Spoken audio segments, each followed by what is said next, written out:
Over the course of my life, I've been called by many names.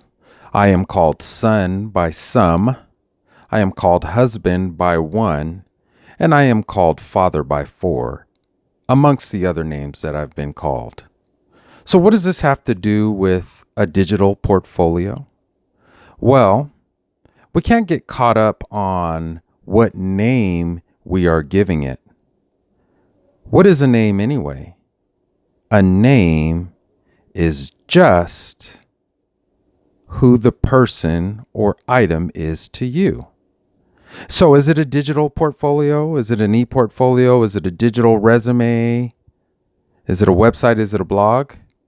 Over the course of the past 8 weeks, I found that it is all those things.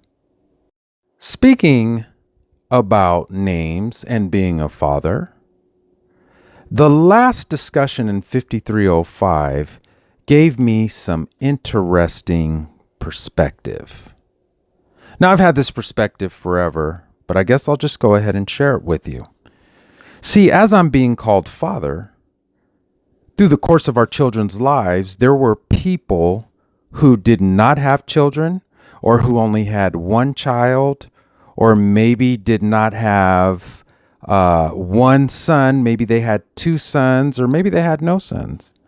And they would try and tell my wife and I how we should raise our children.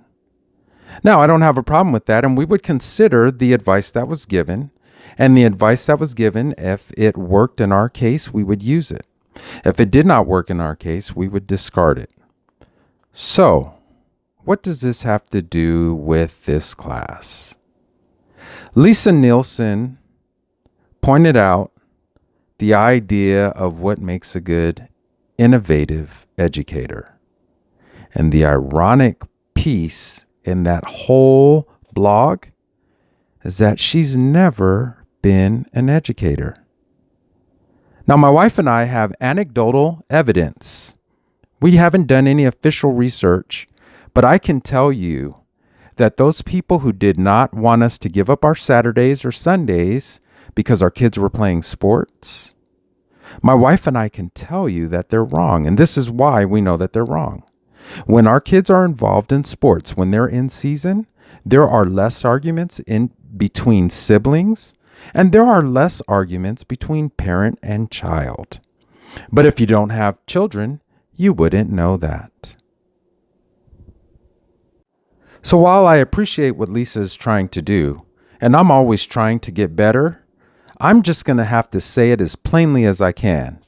How are you going to tell me what to do when you haven't even stepped foot into my arena? Come on now.